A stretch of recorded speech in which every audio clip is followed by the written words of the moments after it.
Hello everyone and welcome to this Your Overseas Home event. My name is Rosie and I'm the Senior Copywriter at Your Overseas Home. I'm excited to welcome you to today's webinar where you'll learn who's who in your Italian property purchase and gain insight into the role of the lawyer, notary and surveyor. I'm delighted to welcome our expert guests today. We're joined by Manlio Giavassi, the founding lawyer of C Legal and Tax, a boutique law firm that specialises in international property purchases. Giulia Barbagallo, notary, also known as Notario in Italy. And last but not least, David Collins, a surveyor based in Tuscany. It's lovely to see so many of you with us today, whether you are watching live or catching up on demand. Before we get started, we do have a few admin bits. So this session will follow a question and answer format. We will speak to each of our experts in turn, and around the 40-minute mark, we'll open up the floor to questions. If you do have any as we go along, please type them into our questions tab on the right-hand side of our screen. So we're all here today because we're interested in buying property in Italy. As you may already know, it can be a life-changing experience, but that doesn't mean it's not confusing. The buying process varies greatly from that in the US and the UK. So, for example, here in the UK, your typical first point of contact is an estate agent. But in Italy, we found that buyers find it hugely beneficial to speak to a lawyer first. So we do hope to answer as many queries as we can today, and if we don't get around to them all, don't worry, we will forward to our experts. So starting with Manlio, thank you for joining me this afternoon. My pleasure. Can you please introduce yourself and tell us a little bit about C Legal? Sure. Good afternoon, everybody. My pleasure to attend this amazing webinar, which now I believe we can get very good news about the property purchase in Italy that is quite confused.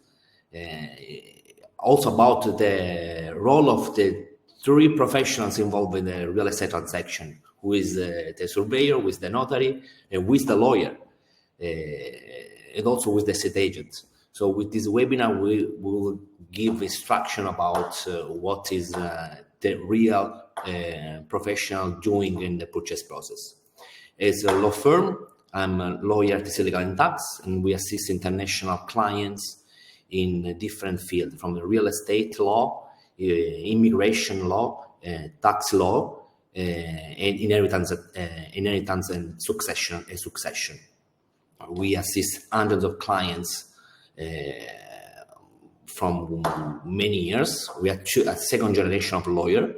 We are a team of 10 lawyers. We are based in Rome, with other offices in Tuscany, in Lucca, in Puglia, and also in Sicily. And we will be happy to answer to your question and get in some information to the attendees. Lovely, thank you, Manlio. My pleasure. And over to Giulia, our notary. Can you please tell us a little bit about yourself and what you do? Hi, everybody. It's a pleasure for me to be here. And I'm a notary. I'm based in Palermo, where I live.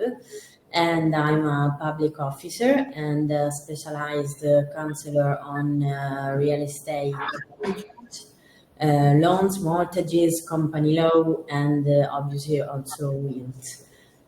So I have a role in purchasing property in Italy because it's necessary to go to a notary, as you know. And I'm here as Manlio to answer to all your questions. Lovely, thank you. And last but not least, David. Hi, good afternoon, everybody. So my name is David Collins, and I lead a company called Our Toscana, and we are specialized in helping people to buy and restore properties in the Tuscan region. We're made up of a group of architects, engineers, and geometers, which are kind of like surveyors. And been living here for the last almost 30 years now. Wonderful, thank you, David. I'm sure you'll all agree we've got a great host of experts for you today. So do get your questions in the questions tab, and we'll get around to them at the end. Okay, so Manlia, let's start. I understand you recommend that buyers get in touch with yourselves before an estate agent. Can you tell me a little bit about that? Sure. When we get in contact with the clients or the client contact us for assistance in the purchase process, we always recommend that they seek advice at the beginning of the process, because the real estate purchase process in Italy is quite confusing. There are no information disclosed like in the US or like in the UK. It's difficult to find information. Also, the estate agent does not provide useful information about the property, about the legality also of the property. So we suggest that the clients get in contact with some professional, like a lawyer, to get informed about all the process. Not from the beginning at the moment of signing the to purchase proposal, but in order to be advised for the entire purchase process. With all the suggestion, with all the pitfall, with all the advice in order to be safeguarded throughout the process, basically. Also because in Italy, there is also a different role from the estate agent. The estate agent in Italy represents the seller and represents the buyer, acting in sort of conflict of interest. In the UK and US, you have a buyer's agent and a seller's agent. In Italy, it's quite different. So it's better that an international buyer seek advice from an independent professional or lawyer that can represent and safeguard the interest of the buyer throughout the process. Perfect, thank you. I feel like you've already answered my next question. So yeah, a lot of estate agents do have in-house services, and that's why we recommend at your overseas home an independent lawyer, notary and surveyor, just so that you can kind of have your own peace of mind that they're in your interest as a buyer. So Manlio, what are the main differences between the buying legal system in Italy? Can you kind of outline the basics? Yes, the Italian purchase process is quite different from the US and the UK. It's based also on our heritage, but also our tradition, of our culture. There are properties that have been built 200 centuries ago or 300 centuries ago, and different laws succeed on different time. So it's better that in the international buyers seek assistance from an independent lawyer. This is why we recommend clients not signing any kind of binding agreements prior to understand what they are signing in terms of legal binding. As I mentioned, no, that's helpful. System is completely different.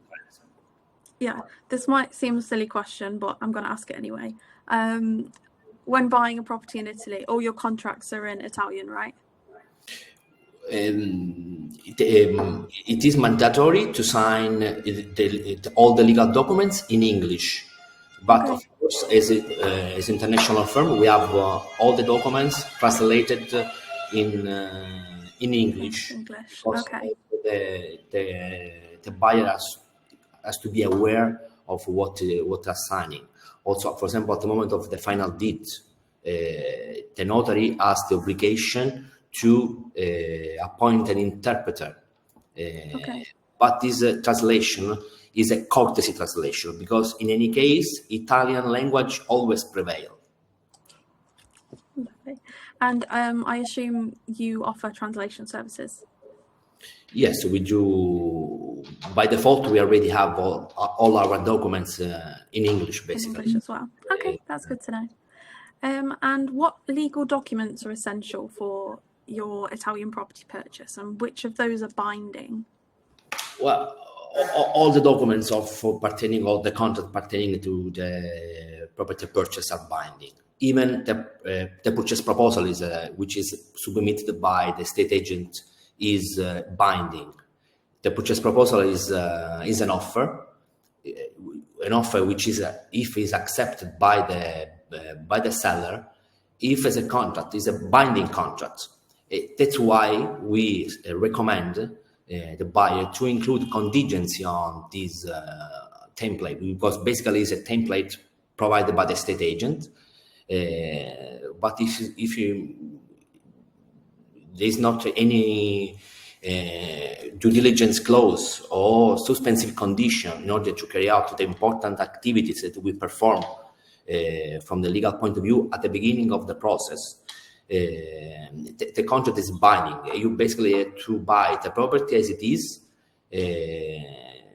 without carrying out any kind of due diligence, which is legal and technical inspection that David can explain you what in more detail what is the role of the surveyor, which is extremely important also for the property purchase in Italy.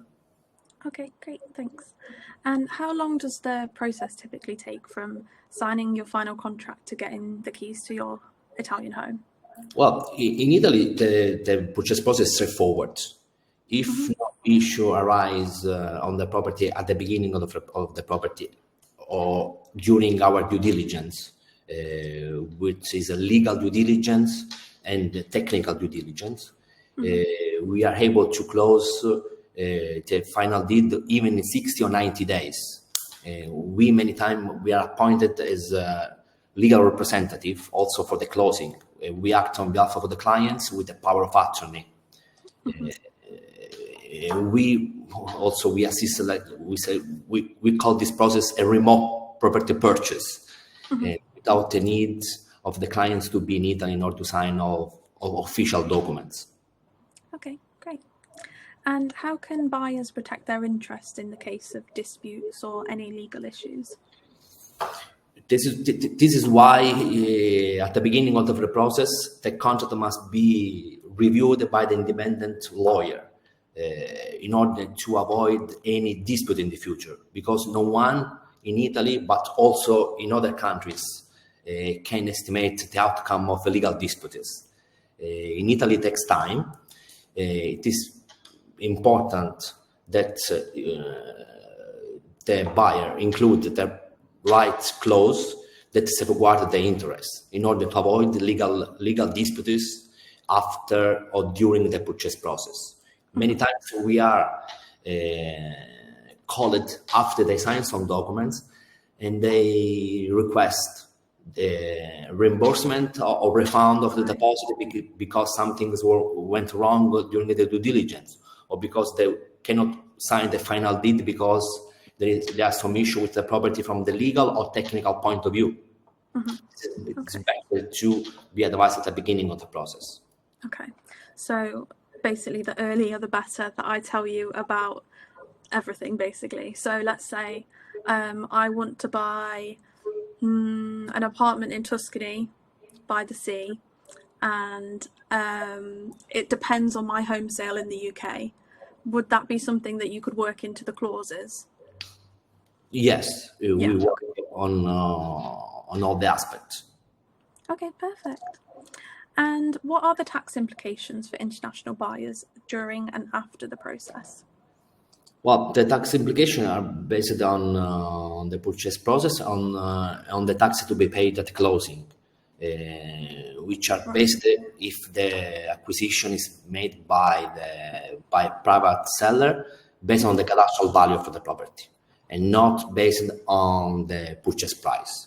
The cadastral value is always less than the purchase price, and the cadastral income, because it's calculated on the single specific house, is different, and is based on 9% of the cadastral value of the property if they buy as second home, or is 2% if it's bought by as a primar home, prima casa.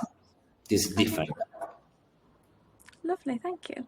And what other services can C-Legal help international buyers with? Well, we are in the market we are second generation of lawyers. We assist international clients almost for mostly 15, 20 years. we specialize in this kind of service, which is real estate law. We assist a lot of international companies that acquire commercial activities such as boutique hotel, masseria. So we also advise international companies in setting up company in Italy in order for real estate acquisition. We also offer, as I mentioned, immigration service and inheritance and tax advice. Okay, lovely, thank you. Right. Before we go on, I will mention that just here we have everyone's QR codes and email addresses. So at any time you can scan the QR codes with your phone, or you can take down their email addresses. I will make this big at the end, so don't worry about it getting smaller again. Okay, so thank you so much, Manlio. Now we'll come over to Julia, our lovely notary. So Julia, what role does the notary play in an Italian property transaction? Okay, well, the notary plays an important role in the Italian real estate transaction because he authenticates the signatures of the parts.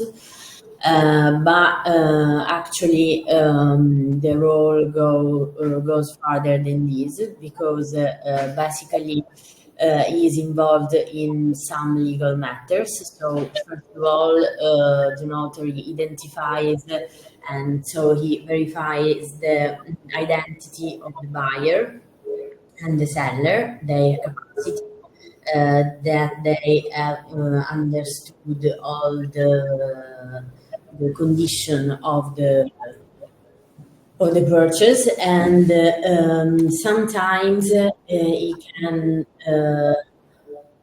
have a role in the part of the payment of the price, because in Italy, as in other countries, you can deposit the price in a bank account of the notary that is protected, and then the price will be transferred directly to the seller from the notary.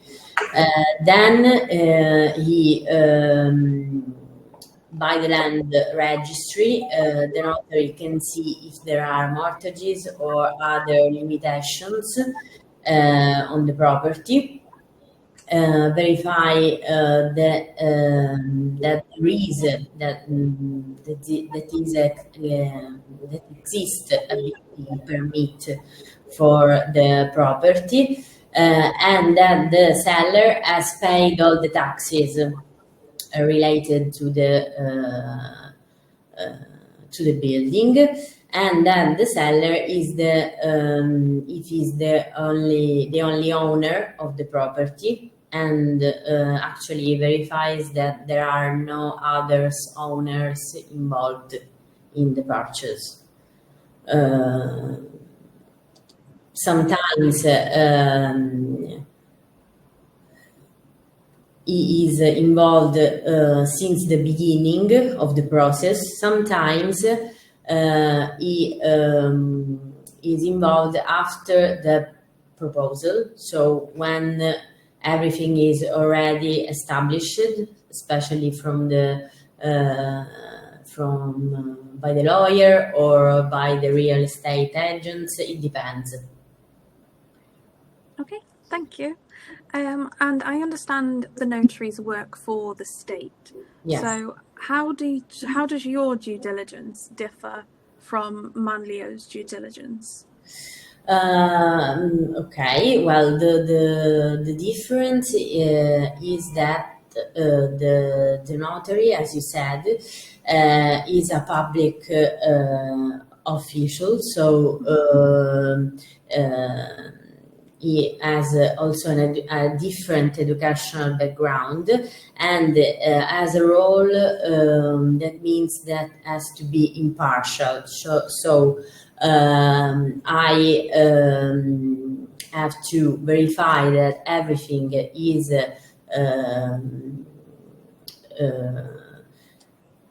sort of like by the book. Yeah, by the book, but I can't, for example, do a site inspection or say that the price for me is not okay, is too. Okay. I can, for example, say that the proposal had to be wrote in a different way because I have to be impartial. Okay. So you work for neither the seller or the lawyer, just kind of oversee the process. Yeah, oversee the process for both the seller and the buyer to make it a safe process. Okay. Okay. No, that's good to know. Thank you. And does the notary assist with obtaining the codis fiscal, which is your fiscal code? No, generally no, because the reason is that in Italy, if you have to buy, if you want to buy a real estate, you have to ask for an Italian fiscal code that is generated by an office, a special office, not from the notary. So generally is the real estate agent, or better would be the a lawyer that do this type of things before the deed. Okay, thanks. And sorry, I've already asked that one. Does the notary hire the surveyor? Say if they needed a site inspection, would you go ahead and book the surveyor on the client's behalf? Generally, I suggest to hire a surveyor. I can do by myself. I need to suggest to do this. I do this often because sometimes it's necessary, because you can see many information by the documents, but sometimes it's really important a site inspection and a technical experience about this type of things. Yeah, no, that makes a lot of sense actually. Now I'm saying it out loud. If you're the impartial advisor, yeah. So no, that's great. And how does notaries ensure the authenticity of these property documents? Okay. Generally, the notary first of all verifies the identity by personal appearance of the people involved, or of the power of attorney. And generally is who write the content of the document. He generally reads the document, and then to ensure that is that they are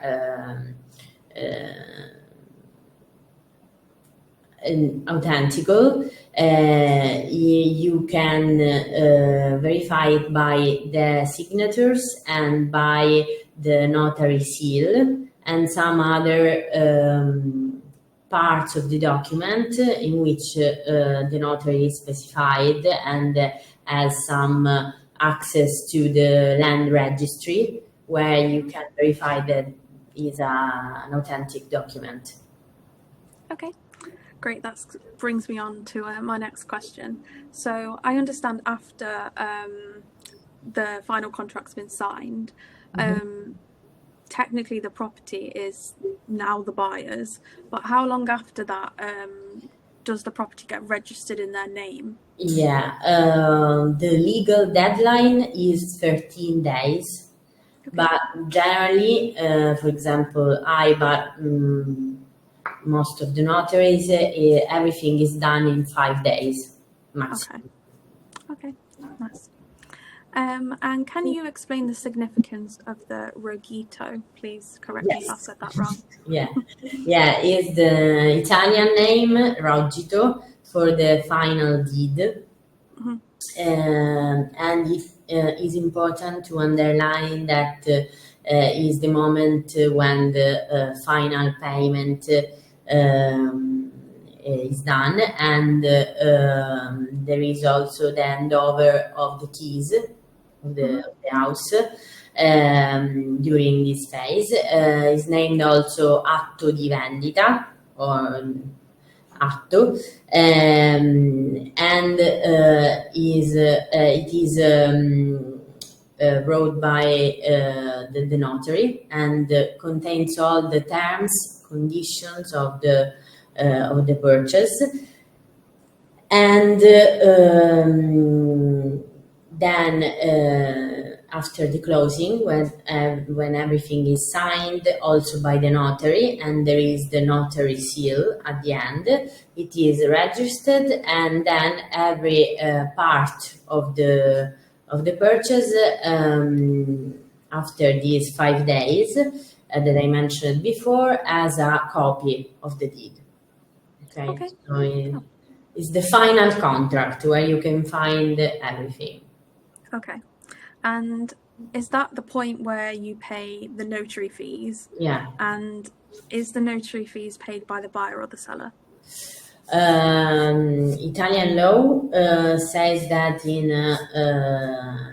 real estate purchase is the buyer that pays the fees. As Mario said, they are different if it's a main residence or second home. And generally is they are fees for the transfer, so it's a one-time paid fee. Okay. Perfect. And is it common for buyers to contact you directly, or is it more common for, say, your lawyer to reach out and say, you know, I know Julia, I work with her all the time, I will arrange the notary? It depends. Sometimes I've been contacted directly by the buyer, but sometimes it's generally the lawyer or the real estate agents that knows the notary, and that knows that, for example, the notary speaks English or French or Spanish, and so things that can be involved in the process with more experience in that situation. Oh, thank you. And for the signing of the final deeds, do you have to be there in person if you're an international buyer, or can you grant power of attorney? No, you don't have to be there in person. You can grant power of attorney. What I recommend always is that the power of attorney is a very important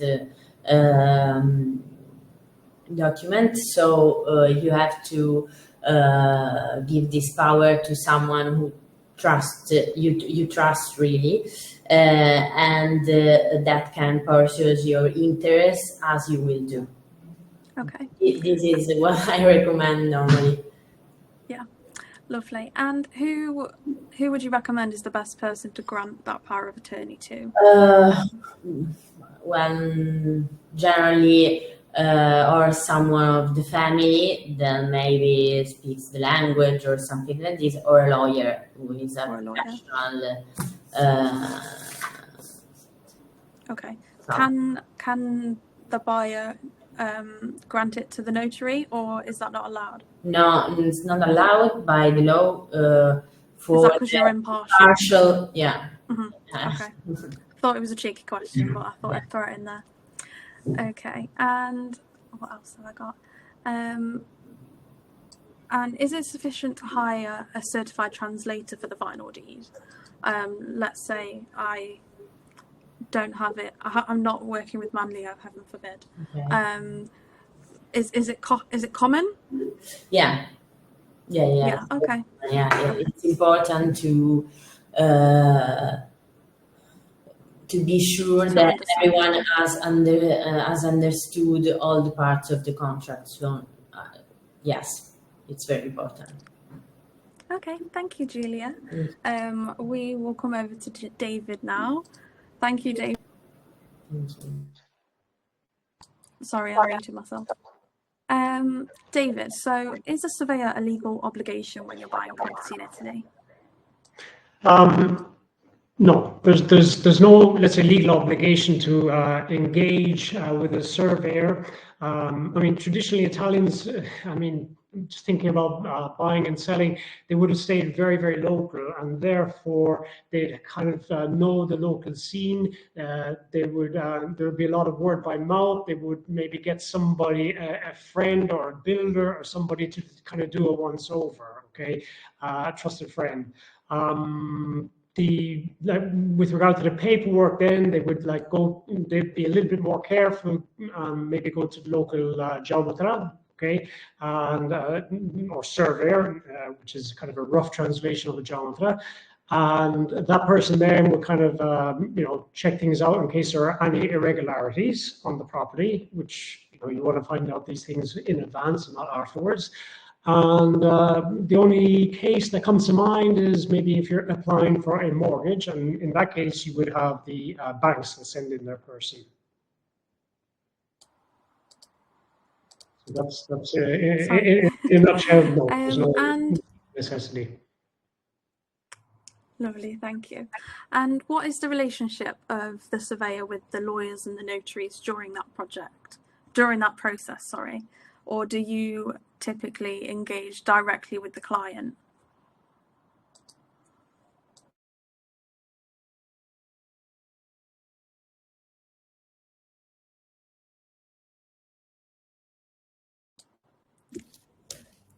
You got it? Okay, I was muted. Sorry. So lawyers and notaries, they normally don't visit the property, like anywhere really, and therefore we become their eyes and ears on the ground. Okay, so we're the ones, as I say, on the ground, and we spot both the physical issues and also the planning issues. So you can kind of divide it into two different macro categories. So what we do is we pull out the official planning applications and we check against those to ensure that everything squares up and that there are no irregularities. Okay, so and then what we do is we put all these issues on the radar screen, I call it, to allow the lawyer to do his or her job, okay? Because you'll have, a whole bunch of fairly routine matters right through to showstoppers. So again, we provide all the technical support. Then towards the notary, which happens a little bit later in the process, what we would normally do is provide a technical report, and that report would be dealing with things like the let's say the exact property description, the land and building registry entries to the property, the whole planning history. Is very, very important to get that's going to appear in the deeds and has to be comprehensively documented. Then other things like you'd have energy certification, compliance certification, you have zoning certs, and I guess one of the most important things at the end is doing the I call it the three-way match, where you have the state of the property with respect to the planning application, with respect to the cadastral plans. Okay, they need to tie perfectly. Okay, to allow the vendor to make that declaration, and naturally we, on behalf of buyers, are cross-checking, shadowing that entire process. Oh, thank you. So my partner's a surveyor as well here in the UK. So personally, I would never buy a property without getting a home buyer's report. So is it the same in Italy, or is it less common to kind of get one unless the notaries kind of suggest it? Okay, so listen, based on the mentality that I was talking about earlier, it's less common, but I would, personally, I would never buy a second-hand car without getting a mechanic to have a look at it. Okay, it's sheer madness, and if properties are the same, but multiply that by 100, multiply it by 1,000. That's what you're signing up for trouble. You need to get somebody in to check out everything. So when you're buying in a foreign country, everything is exasperated. It's a daunting task, and you have different languages, you have different mentalities, you have different customs, local practices, regulations, laws, everything, and ultimately you need somebody to get in there and point out what the strengths and weaknesses are, what you want to hear and what you don't want to hear. Okay, because it's a very emotional thing, and that allows you to adjust your offer, with the help of the lawyer who has the wording and all that stuff correctly, so you can adjust your offer, or before you commit, or you can walk away. It's another possibility. Okay, I like the used car reference, because you're right. You wouldn't not get it checked. So. Yeah. Okay, so at what point in this process would you recommend that buyers employ the services of a surveyor? At what point I would say, that would happen. You're going to be looking around, and you would be, starting off by trawling the internet. You come to Italy, you do the searching, you go through all the turn the car around, there's no point in looking at this one, massive disappointments, and then all of a sudden, bang, you find a property, and all the emotions kick in, and you say, "This is it, I found it finally." Okay, this is what we were looking for, and so you can get excited, but before you make any sort of move, that's the moment to get the professionals involved, I think. And as Manuel was saying earlier, doing your homework in advance is also very good, because you don't want to be, you want to know who to be calling up at that point in time in advance. Yeah, definitely. Okay, so what aspects of a property should buyers consider from a structural perspective? What aspects? Well, first, from a, let's say, a strictly structural perspective, what we do is we go in and we look at all the structural aspects of the property. So with a structural engineer, we're checking out the state of the roof of the property, the roof structure. The beams, the joists, or it could be a hollow cut floor or concrete, whatever it's going to be. Then we'd be looking at the load-bearing walls to ensure that there are no issues there, no bulges, no cracks, no stuff that will just come back and haunt you. And then we look at the floor structures, and in that case, you're looking at old properties, old farmhouses. They can be bouncy, they can be uneven, they can be even downright dangerous. Okay, so. And maybe they're fine now, but when you go and retrofit, I don't know, underfloor heating or something, they're no longer suitable. Okay. What else do we do? We look at the area instabilities. Okay, you don't want to be buying a property where there's a segment of the property sliding down the hillside. Okay, unfortunately that happens. So we can assess that almost immediately, and also looking at things like retaining walls, especially if they're near public roads. You don't want anything toppling. And then we look at things like access roads. That also could be, let's say, subject to slippages, because ultimately the properties that we see a lot in Tuscany will be on hillsides, beautiful views, but you have like a mountain trail to get there sometimes, and that has been converted into a more modern sort of driveway. Yeah, it's something they don't show on the pictures, isn't it? No. Always look it up on Google Maps, people.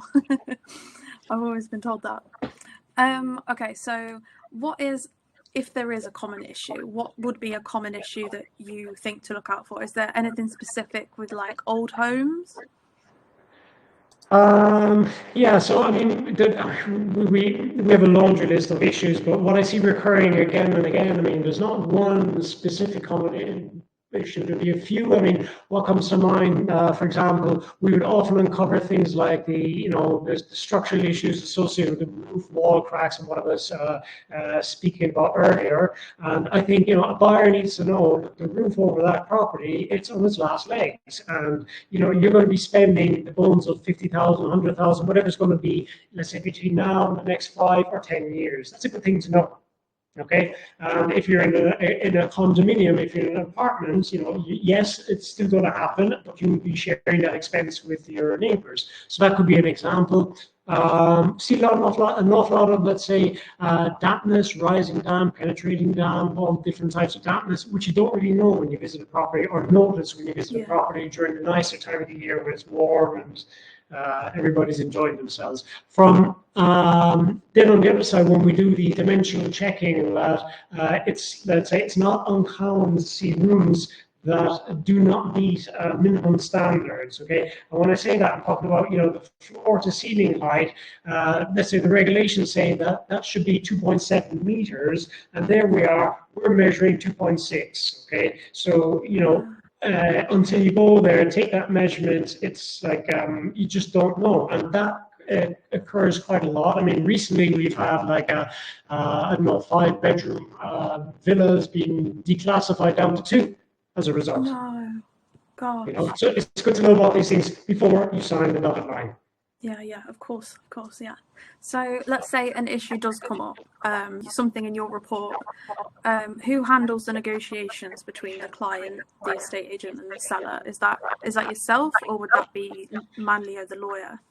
Well, first of all, issues always come up, okay, and you know, and you're always hoping that they're going to be very, very small, routine, and you know, you can get on with it. And okay, so I think it depends once again on the importance, the impact of the issue. So once again, if the wording of the, let's say, offer and acceptance agreement is done correctly, okay, subject to due diligence, you would often find that the onus is on the seller to make good in time for the completion deed of sale. So for example, like you could have a veranda. I mean, I had a veranda the other day where, or a pool that, you know, it's providing the wow factor, it's adding an awful lot of value, and then you find out it's not correctly authorized.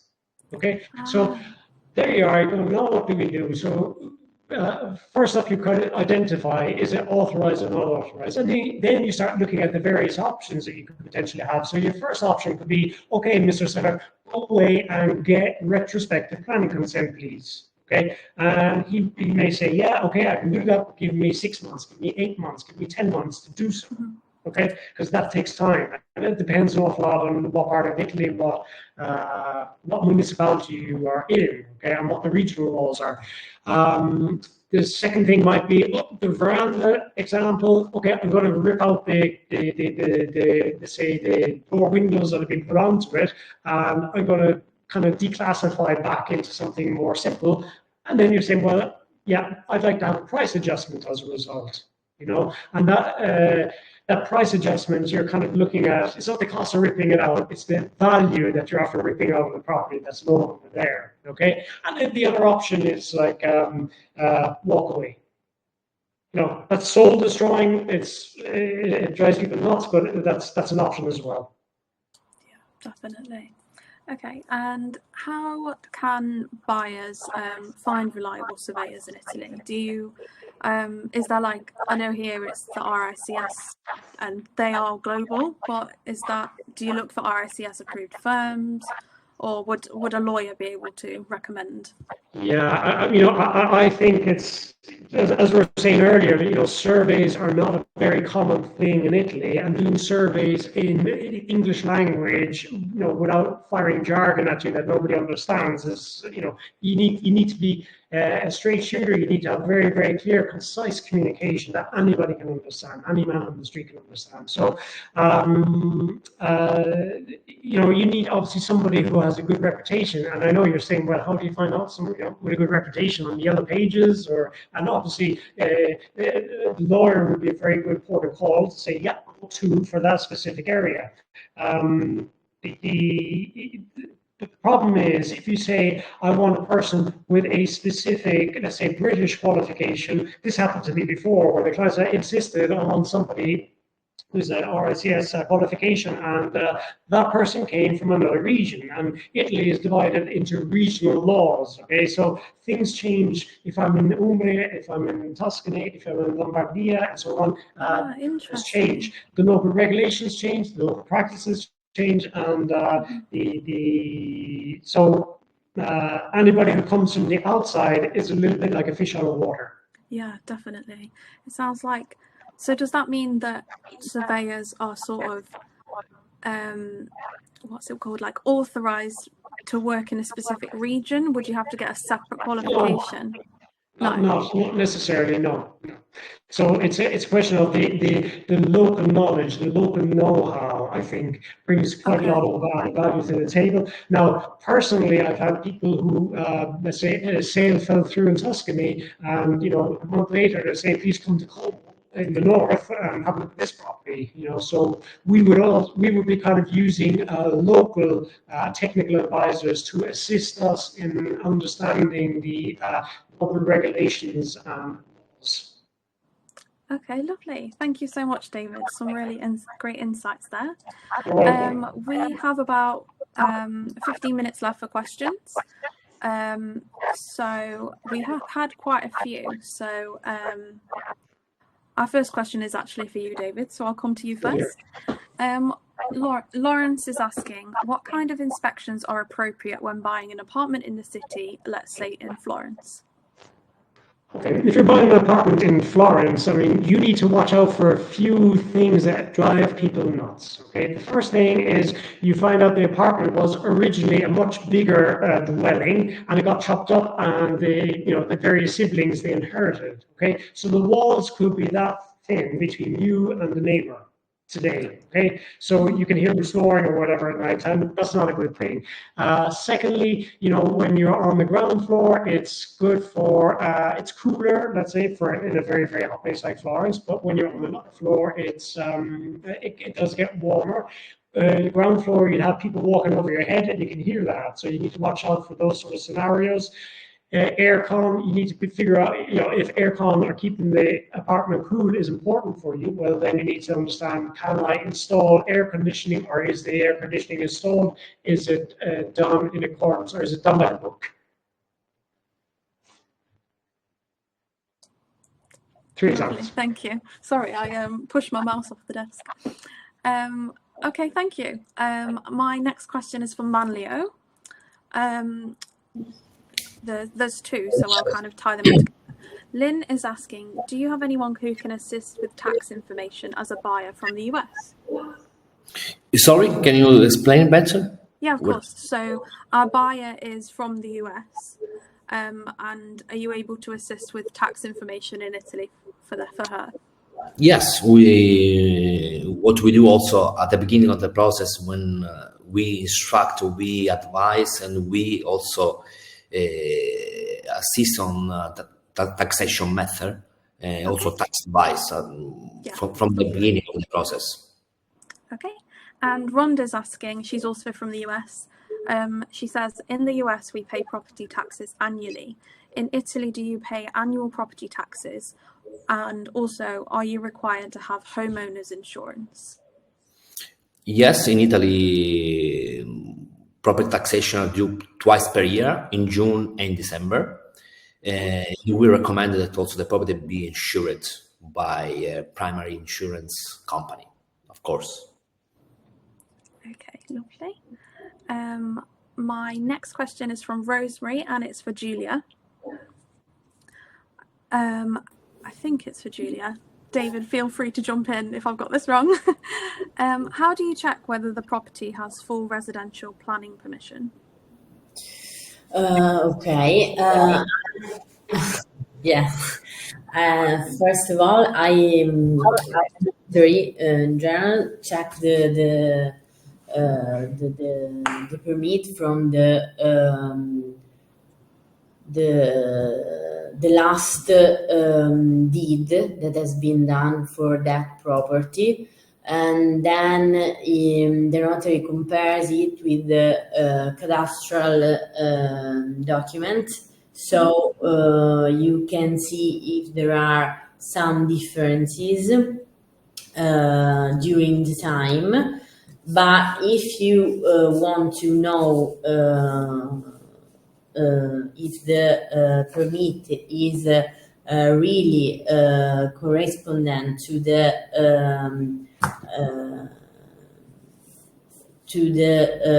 site, in the reality you need a site inspection with a technical that goes there and see if there is some difference from the document.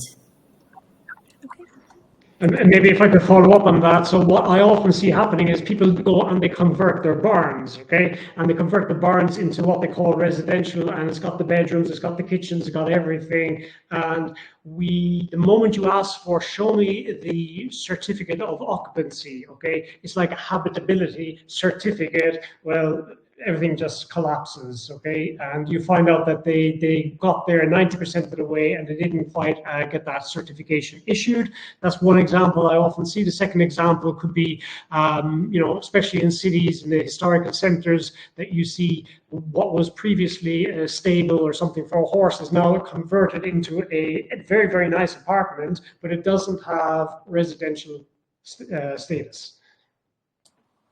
Thank you, David. Lovely. So my next question is from Sally, and it's for Manlio. It's quite a long one, so bear with me. If a UK homeowner buys an Italian property to live in for exactly half a year, does that mean the Italian property is a second home subject to the 9% tax levy, even though each house is the prima casa for exactly half the year? Well, the declaration in Italy, or the difference in Italy between first home or second home, is based on your decision to move the residency. It's not because of prima casa or second purchasing or first purchasing. It's the matter of moving the residency. If you move the residency, we call this taxation of prima casa, and that's your first home. You will move the residency, and you will be subjected to a tax relief of 2%. Instead of 9% if you buy from the seller. If you buy from the developer, you'll be subjected to VAT, which will be as a second home, that you don't move the residency, subjected to 9% on the purchase price, and 4% if you move the residence and you buy as a first home. Perfect, thank you. Our next question is from Gideon, and he's asking, is there a difference in the taxes that you pay? If, let's say, two people are buying an Italian apartment, one of them is an Italian citizen and one of them isn't, do they both pay the same taxes on that property? Yeah. This to me, yes. Sorry. They both equally pay the taxes based on the taxation, equally, or 50% based, they share the taxation. Okay, thanks. I've got a question for David now. Janice is asking, is there a public access to the heritage listed properties, and what limitations are there to restore them in case the building company has a heritage license issued in other EU countries? Is this also accepted in Italy? Oh dear, that's a very complicated question.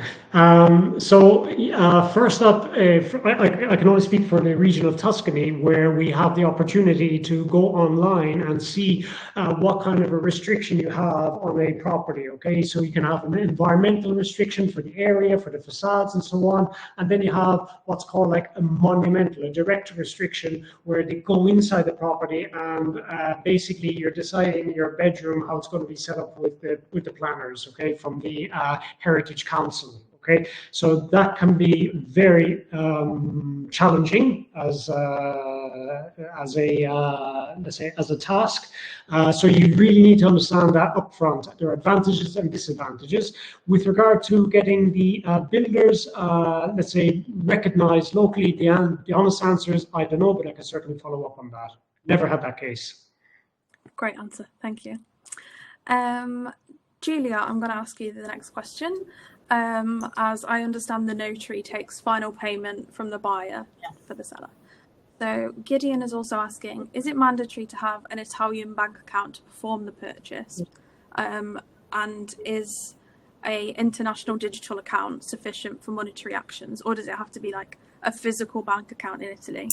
Well, the answer is that no, you don't have to have an Italian bank account, neither to have a physical bank account. Generally, the buyer deposits to me the price for this reason, because sometimes they have a digital bank account, or for example, is easier to do a bank transfer from Italy, so from my bank account, than to use the digital bank account or an American bank account that has a higher price and last more days. Okay, thank you. Okie dokie. Manlio, I'm going to come back to you. Deborah's asking, how important is it that someone knows where they want to buy before they contact you? Sorry, when? How important is it that clients know where they want to buy before they get in contact with you? Well, it's important to get in contact with us in order to better understand the process, to get advised how the process is, to be instructed, to be informed. Also, we advise on the pitfall, or in order to also suggest the terms, conditions of the contract, or understanding the responsibilities of the parties, the estate agent, the notary, the surveyor, the lawyer. Because as I was mentioned at the beginning, Italian purchase process is different. It's important that the international buyers do not rely on the estate agent or what they read online. It's better that they seek advice from an independent party or a lawyer that safeguards their sole interest. And this is just a personal question now. In terms of, let's say that I have no idea where I want to buy.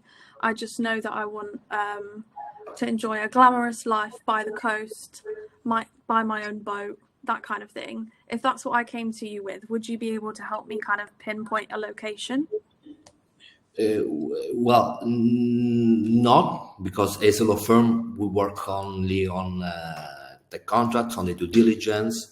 But would you be able to advise kind of just on your own experience? Well, yes, we can. As we have experience in working all over Italy from a lot of years, we know the best places in Italy where international buyers they are looking for property to buy. We know the main area. We are well located with a point of office or with colleague in some focal points where they are really hot from the market, in high demand for international buyers. So we know the area more or less. Okay, fab. Thank you. And Gina's asking, is there a package that includes the costs of all three of your services, or do you pay individually? For example, in our process, we have the responsibility also, for example, to appoint a surveyor. We work with the surveyor because we work only with experienced, insured surveyor. We instruct, we work together on what the inspection must be performed, and what we need to complete also our due diligence check. In some way we offer a kind of package which does not include the notary fees, but we can have an overall cost of all the professionals involved in the real estate transaction. Yeah, you can help price it up. Okay. Sure. And from our end, I mean, if you're looking at a property that I can go in, for example, I need to survey a property tomorrow morning, and I know after 2 hours I'm going to be out of there. I have a survey next week, and it will take 5 of us maybe 3 days. So there's a huge difference. I think every property is unique, at least. Lovely, thank you. Okay, we are coming up, but I'll give it another 5 minutes because I've got quite a few more questions. Okay. Sorry, I've just found a question for you, David. Deborah's asking, if there's an issue with the property, who pays to put that right? Let's say it's something that does need fixing. whose responsibility is that? Well, I think it's all about clear communication. Okay, so if somebody is selling a property and say, "Hey, this is the price," it's like an unbelievable deal, and he walks in the door, and the first thing he's told is, "Listen, the roof, it's going to come back and haunt you, and you need to redo my roof. I don't have a septic tank. I don't have this. I don't have that." So that's I think it's all about communicating upfront, not misleading. I think it's not, we go in there, for example, and we need to figure out in 2 or 3 hours what they're going to see in the next 10 years. Okay, and our approach, we use the ABC approach, which is the assume nothing, believe no one, check everything. Okay, so with that sort of analogy, we're able to kind of find out, let's say, undisclosed problems. So I think it really boils down to good, clear, concise communication. Wonderful, thank you. Okay, we have a question for Manlio. Sten is asking, what are the main differences to buying as a company versus buying as an individual? Well, we have a lot of clients that are asking, or also we set up company. This is basically the difference if it's important to set up a company or buying a property in Italy through a foreign company is based on the investment purpose, basically. This we can advise if it makes sense to set up a company in order to buy a property. Of course, if the investment is an important investment, it is also for business purpose, like for renting out the property, carrying out the construction work, carrying out business activity is necessary, important to set up a new company, basically. We advise, we incorporate a lot of new company throughout the year. Okay, thank you. And one more question for Julia. At what point when you're buying a property in Italy do you find out what the cadastral value is? Like, is it written down at one point so that you can kind of make your calculations of it? Yeah, and at the start of the process.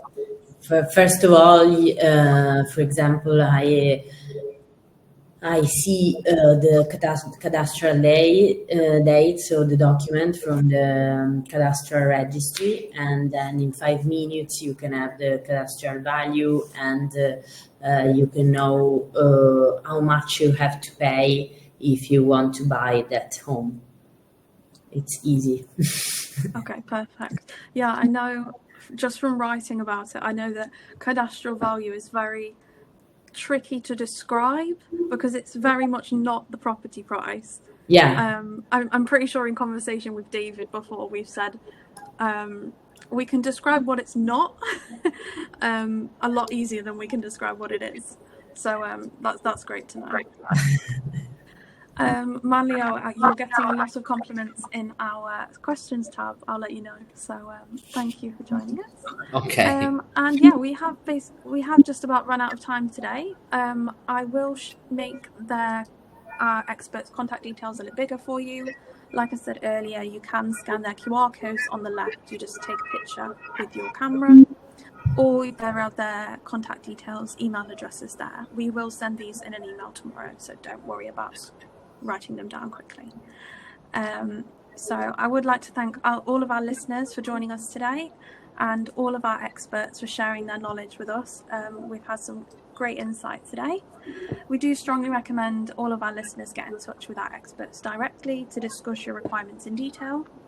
And before we finish, I would like to invite you to leave us a review on Trustpilot for your overseas home.